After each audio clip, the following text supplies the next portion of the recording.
Hello, everyone. Welcome back. I am Kris. This is the worst place on earth to be shipwrecked. Sorry, it started on me when I was going. Okay. See me click that thumbs up. If you could do the same for me, that helps out tremendously. It's free. You can subscribe to the channel. It's also free. And you can click the bell for reasons. And then you can donate to the channel through the thanks button on my thing. This is scary interesting. But you can donate, and if you do, you request a video, your name's sponsoring that video. You can request a video without. It just takes a little bit longer, and you don't get that special little shout out. And that's it. That's it. Okay, we're going to break this down. No, we're not. We're not going to break this down. I'm thinking of a different video. We're going to go ahead and play this whole thing. The thumbnail on this had like a little cliff, and it was a bunch of people standing there. It looked like they were looking out. So let's see. In the summer of 1815, a thick fog enveloped Captain James Riley and his ship as he was lost off the coast of Africa. Due to being blinded, the ship then crash-landed on the shore of some unknown land. This would begin a horrifying series of events, not because of the land he found himself on, but instead because of who he encountered. This is his horrifying story, and as always, viewer discretion is advised.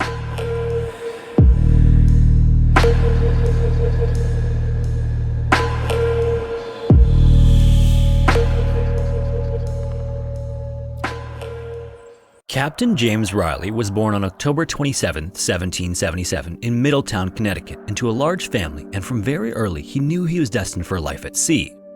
At the time, the American colonies were at war with the British for independence, and the Riley family struggled to make ends meet. Through his 8th birthday, James went to school just like the other kids his age, but things got so bad that his father arranged for him to begin working at a neighboring farm. So suddenly, at not even 10 years old, James had to juggle the demands of going to school and working hard labor on the farm, but it wouldn't stay that way for long. The owners of this farm soon found James's work too valuable to share him with school, so they stopped sending him there, and he was essentially left working full-time, and it remained this way until he was 15 years old. By that point, he was understandably exhausted and wanted something more for himself. And despite not getting a full education, he still learned how to read and write at a high level, and he consumed stories about the sea and what things were like in foreign countries across the world. This naturally fascinated him, and after a while, his dreams became too big to contain. He then announced to his family that he was going to leave the farm and begin a life at sea. His parents obviously strongly opposed this and wanted him to go into some kind of mechanical trade, but none of that mattered to James. He was sure about his decision, and his dedication to what he wanted to do with his life eventually inspired his parents to actually support his endeavors. Soon afterward, he got a job as a cabin boy, which is the very definition of starting from the lowest ranks in seafaring. Cabin boys were often teenagers just like James, and it was a grueling position to hold. But at the same time, it was one that gave young men the chance to learn all the various aspects of seafaring. Over the next 5 years, James climbed the ranks and served at different times as a cook, general crewman, second mate, and chief mate. Then, at just 20 years old, he became a ship captain for the first time, and it was a position that he held admirably. His job... That really is climbing the ranks from a young age on. I understand now. I saw a video once before about Horatio Nelson, the British admiral, I believe. And I didn't understand how he was so young when he got all that. Well, you joined at a very young age, but cabin boy, working your way up. Yeah, it makes sense that you could be so young, but you have so much experience as you grow in that job. You learn a lot. You're probably not soaking it all in like you would think if you joined at 21, but still. Took him all over the world, just like he dreamed of, but life at sea is often far from a storybook tale. Between weather, rough seas, the potential of getting lost, and pirates, there was always someone to keep seafarers on alert. Surprisingly though, much of James's career to that point of becoming a captain was absent of these dangers. The first major incident he encountered was in January of 1808 when his ship was seized by the French and he ended up stuck in France until 1809. And while there, his cargo and the ship itself were condemned. He would make the most of his time there by traveling the country and even learning new languages, but when he was finally sent back to America, he was without a ship and flat broke as a result of the confiscation of his cargo. Back in America, James got married and had 4 children, but the call of the sea was too great to ignore. Soon enough, he was working to re-earn his lost fortune and spent the next 2 years carrying cargo to Spain, Portugal, Brazil, and the West Indies. Unfortunately, the expense of these trips didn't really offset his earnings, and he once again found himself penniless. To add insult to injury, as the War of 1812 got underway between the United States and Britain, there was a lot of money that could be earned at sea, but that money was in the carrying of illegal cargo that went against the laws of war. James, on the other hand, was an honorable man, and while he desperately needed the income to support his family, he refused to sacrifice his character for money. When the dust settled on the war, though, James was finally hired to captain a 2-masted ship called the Commerce of Hartford. This ship was almost brand new, weighed about 220 tons, and could carry large amounts of cargo. And obviously, with more cargo came more earning potential. And best of all, James didn't have to sell out his principles by carrying illegal goods. He then put together a crew of 10 men, and the ship set out via the Connecticut River on May 6, 1815, heading for New Orleans. A few weeks later, the Commerce reached Orange Cay, which is between Florida and the Bahamas, and James altered the course to run along the Great Bahama Bank. Navigating this area can be a beautiful experience because of the crystal clear waters and warm temperatures, but the region's islands means there is a constant danger of running aground. To prevent this from happening, James pulled an all-nighter to guide the ship, but by around 4 a.m., he was satisfied they were through the worst of the threat and announced that he was heading for a nap. After heading below deck, James lay in his bed and passed out almost immediately, but around 5 o'clock, he was jolted awake as the Commerce scraped the bottom of the ocean. He then raced topside and called all hands on deck, shouting all around as he took the helm and turned hard to one side. Straight ahead of the Commerce were the white-capped waves indicating shallow water or possibly even land. As the ship began its slow turn, James and the crew heard the unmistakable sound and felt the terrifying shudder of the Commerce striking the bottom 3 more times. But thankfully, his quick actions allowed them to avert a complete disaster. In fact, by 7 a.m., it was like they never faced any trouble at all, and James took a moment to count his blessings. Unfortunately, this first brush with land was like an omen for things to come, and in fact, it's impossible to overstate just how bad things would soon become. Either way, feeling relieved and fortunate, the Commerce successfully completed the journey to New Orleans without further incident.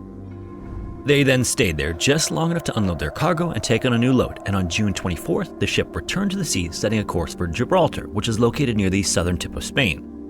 Almost 2 months later, they unloaded the flour and tobacco they hauled from New Orleans and took on a new load of brandies and wines. Additionally, they picked up a crewman named Antonio Michel, who was from New Orleans.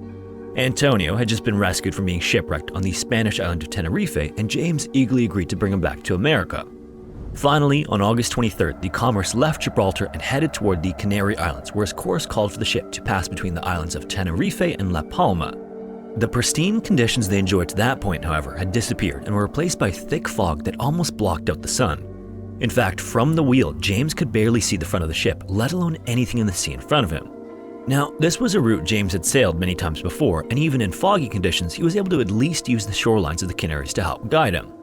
With the conditions this extreme though, he had no landmarks to go off of, and it wasn't until 5 days later that he discovered they were about 120 miles off course. The hope to that point was that the fog would lift, but it remained relentless. Conditions actually even got worse somehow, and James decided that the best thing to do was stop the ship and wait things out. He then ordered that the anchor be dropped, and moments later there was a huge splash as it hit the water. The rope attached to the anchor then disappeared into the ocean with speed until its entire length of 720 feet had been let out, but the anchor didn't catch. So while the Commerce slowed due to the drag of the anchor, the ship actually kept moving. James then began to second-guess himself and their location and made the decision to turn the ship to the northwest, fearing they were heading towards shallower water. And bear in mind once again that the fog was so thick that they had no visibility.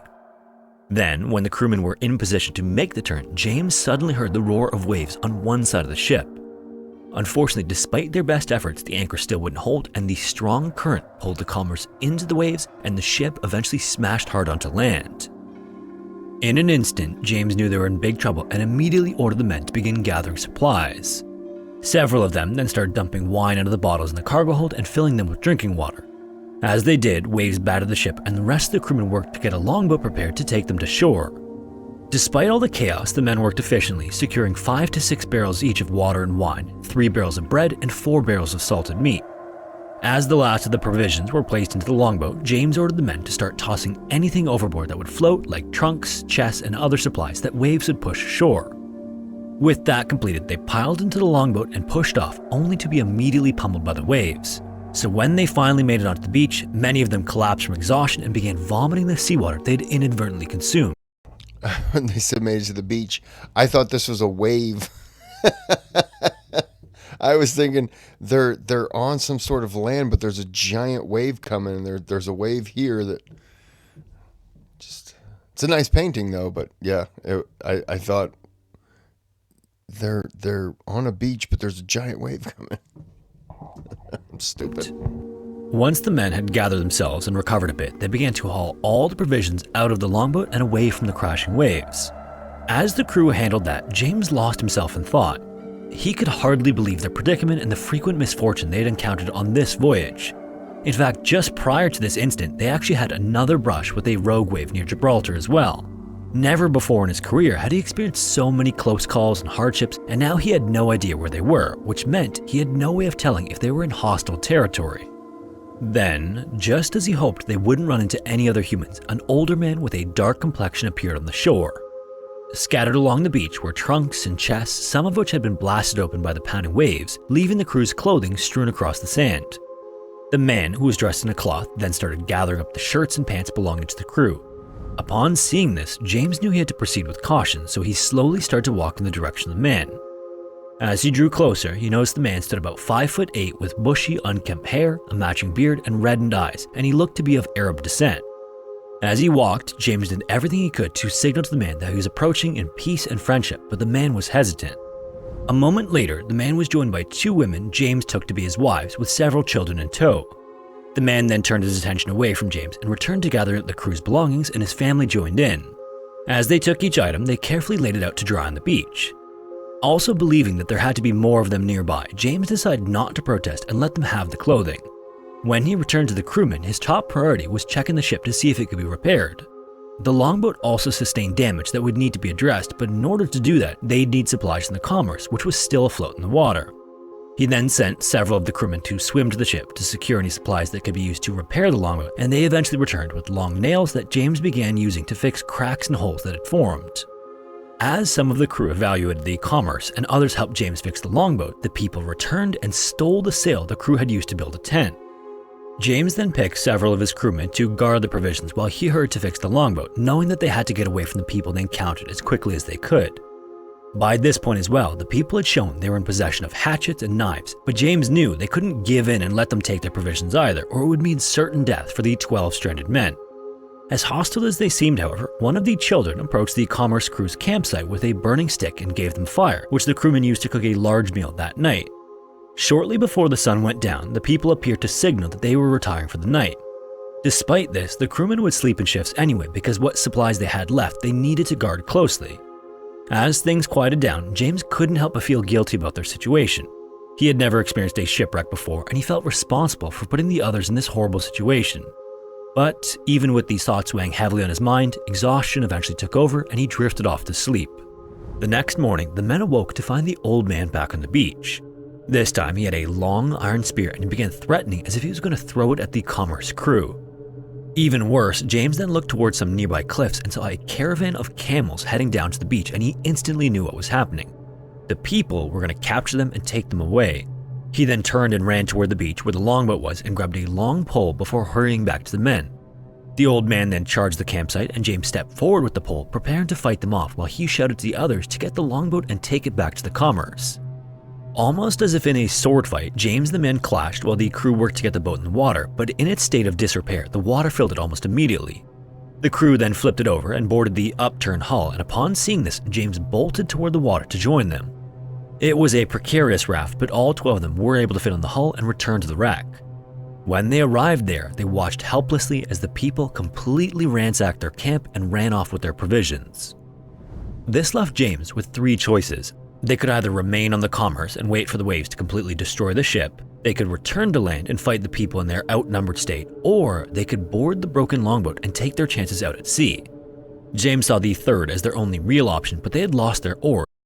The third would be the option I would least want to try. Remain on the ship is difficult. Return and fight.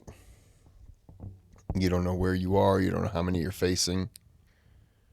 You know, if you didn't have a boat fighting your way in, I mean, kill or be killed.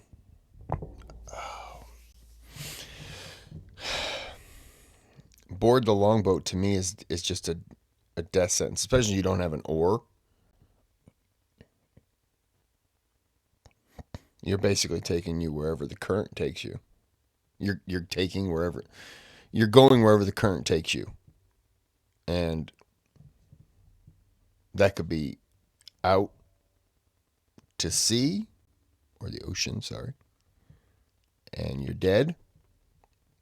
You could fight and die. All of them, you could die.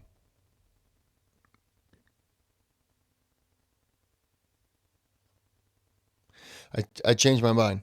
Board the longboat.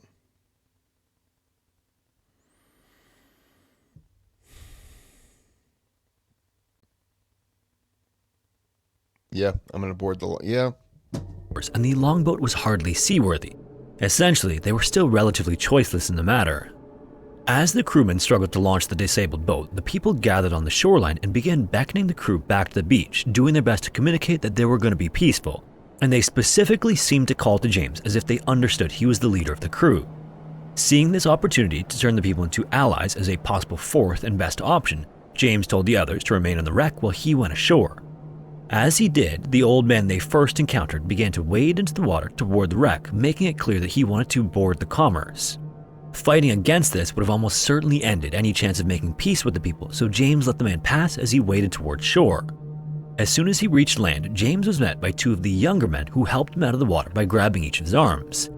Then, when he made it to the sandy beach, the women and children pulled out daggers, knives, and spears and held the blades against James's body. It was all a trick. Unfortunately as well, none of the crewmen noticed this as they helped the old man aboard. James tried to shout to them not to let the old man go until James was allowed to go free, but the pounding waves were too loud. And soon it became clear that the people were just using intimidation to further rob the Commerce crew, and sure enough, the old man returned to the water and headed toward the beach with a bucket containing much of the money that was on board. At this point, it seemed to James that his fate was sealed. There was no incentive for the people to let him go free or keep him alive, so in a desperate attempt to save his own life, James made the people understand that there was more money on the ship he'd give them if they let him go. The people seemed to understand this, and James beckoned for one of the men to approach the shore. And moments later, Antonio appeared in the water and headed toward James. When he arrived on the beach, however, he had nothing with him, and it was apparent that James's message to his crewmen wasn't interpreted properly. So, after the people checked Antonio over and discovered that he was empty-handed, they began poking him with their blades as he begged for his life. In a desperate attempt to turn their attention away from Antonio, James indicated that the money they were after was buried on the beach nearby. As the people then turned away to dig in the sand, James got to his feet and instantly began sprinting to the water, and despite them chasing him, he managed to jump into the water and slip under the waves. In the chaotic scene on shore, Antonio hadn't gotten the message to run once the people were distracted, and upon seeing that James had escaped, one of the people thrust a spear through Antonio's chest, killing him almost instantly. As all this was going on, some of the Commerce crewmen frantically worked to fix the longboat so they could escape the area. And they would manage to patch the holes in the hull enough to keep it afloat, and the 11 remaining men quickly boarded it. Then, using their hands and a desperate will to live, they paddled the boat past the breaking waves and back into the current of the open ocean. For the next 9 days, with no food and little water, all 11 men survived long enough to drift 200 miles southward. Finally, feeling that they might be out of danger from the hostile people they encountered, the longboat was taken to shore, where the exhausted and weakened men immediately began to search for water. While the crewmen did that, James climbed up one of the cliffs to see if he could get a view of what might lie inland. When he reached the top and looked into the distance though, all he saw was a vast desert all the way to the horizon. Fortunately, the men found fresh water and they drank as much as they could because James's plan was to head into that desert. By now, you might be wondering where exactly the Commerce wrecked and what desert James is going to lead the men into. In all of the fog, the ship had gone well off course and ended up running aground in Morocco in northern Africa. After traveling in the longboat to the south, James and the crew found themselves right at the edge of the incredibly expansive and hostile Sahara Desert. At 3.6 million square miles, the Sahara is as large as the entire contiguous United States. It's unclear if James knew this or not, but if he did, it didn't seem to matter as he guided the crew into it. His hope was that they'd stumble on a friendly group of people who would assist them in their rescue, but for days, all they found was more sand and unbearable daytime temperatures reaching 120 degrees Fahrenheit or 49 degrees Celsius. These conditions quickly beat the remaining fight of the men, and James changed his mind. Instead of trying to find a friendly tribe, he'd settled for finding a hostile one and offering themselves as slaves. During one of these desperate days, the crewmen spotted a large group on the horizon heading toward them, and this group was clearly not interested in helping them. And so, using gestures and hand signals to communicate, James negotiated for himself and the crew to be purchased. The people then began arguing amongst themselves as to which was going to be the owner, and in the end, they split the commerce crewmen up between them and the different groups went their separate ways. James and the crew had encountered the Sahrawi people, who were a group of desert nomads, and who would end up treating the men poorly to the extreme. For the next several months, the crew was beaten, exposed to the blazing sun, starved, and forced to drink urine, both their own and that of the camels. Eventually, one by one, the crewmen began to die from the harsh conditions or were killed by the harsher treatment. Over this time, James managed to pick up some of their language, and as the days passed, he established communication with the people. Then, many months into their captivity, the people encountered another group, and seeing this as a chance to save himself and his men, James approached the man who appeared to be leading this group, who was a nomad named Sidi Hamet. Using what language he had learned, James told Sidi about their situation and requested that Sidi buy them and take them to the nearest city. James also told him that he had a longtime friend in the city who would happily pay Sidi for rescuing them. The two then negotiated for a bit, and Sidi agreed to do it if James could promise him money and a gun when they reached the city, and he made it clear to him that if he were lying, James would pay with his life. This was a frightening prospect. He didn't even know where in the world he was, so it was impossible for him to have a friend in the closest city, which was still hundreds of miles away. However, it was still his only shot at getting his men away from their captors and giving them a shot at survival. So with a deal struck, Sidi then paid the crew's previous owners and the group set off for the city of Mogador, which is called Essaouira today. Unfortunately, the crew's experience with Sidi wasn't much better, not because they were mistreated, but because there just wasn't enough food and water to go around. Not only that, but the desert was full of hostile hunter tribes that the group needed to keep an eye out for. These dangers, however, were the furthest thing in James's mind. If they even managed to survive long enough to make it to the city, they could easily be killed if they couldn't convince a complete and total stranger to pay for their freedom.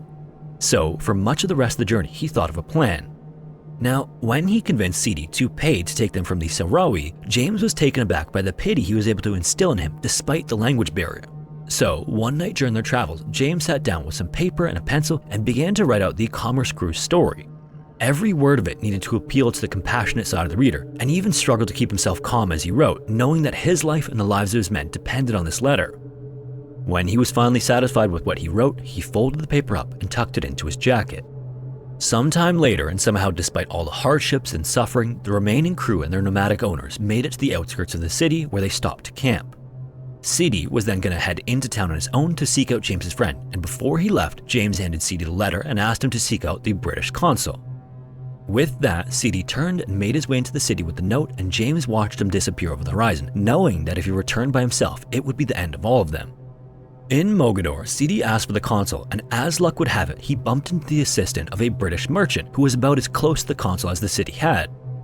The assistant then took Sidi to the merchant, who was a man named William Wilshire, and Sidi handed him the note that James poured his heart into. Back at their camp on the edge of the city, James couldn't keep his eyes off the horizon. All he needed and wanted was to spot at least two figures coming toward him, and it would mean they were saved. As you might imagine, the minutes passed like days as he maintained watch. Finally, he noticed something moving through the heat waves coming off the desert sand. It was Sidi, and he wasn't alone. When the two men made it to the camp, Sidi and William dismounted their camels, and James stepped forward in tears as William approached him and put his arms around the frail captain. The letter he wrote moved William so much that he agreed to pay for the freedom of the captive men. The long and arduous ordeal for James and the crewmen with him was finally over. When the voyage began, James stood 6'1" and weighed 240 pounds. At the time of his rescue, he weighed just 90. In the days that followed, James... He went from 240 pounds to 90?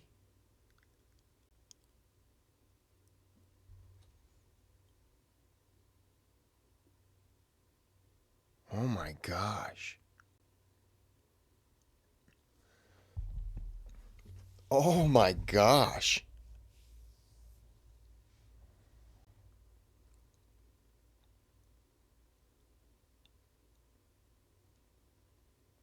I don't know what to say. This had to have spanned years.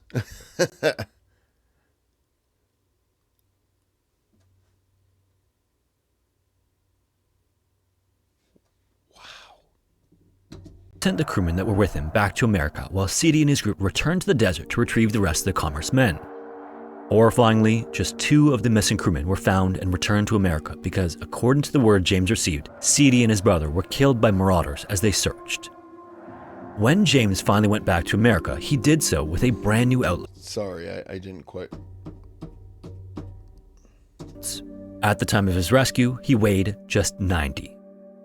In the days that followed, James sent the crewmen that were with him back to America while Seedy and his group returned to the desert to retrieve the rest of the Commerce men.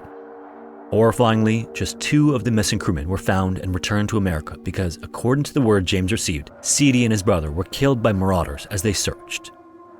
When James finally went back to America, he did so with a brand new outlook on slavery.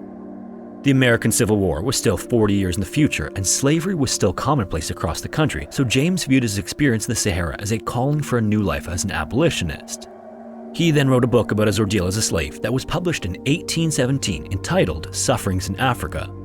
The book would end up becoming a hit and changed the way many people in the country viewed slavery. In fact, one man in particular noted it as one of his favorite 3 books of his lifetime and said it inspired his own work as an abolitionist. That man was Abraham Lincoln. As for James, he did eventually return to the sea, where he died in 1840 from a disease that was believed to have been contracted during or exacerbated by his time in captivity. If you made it this far, thanks so much for watching. If you have a story suggestion, What a story. I'd never heard about this before. Sufferings in Africa. Wow. Oh, I'm phasing. Oh, okay, I'm back. Wow.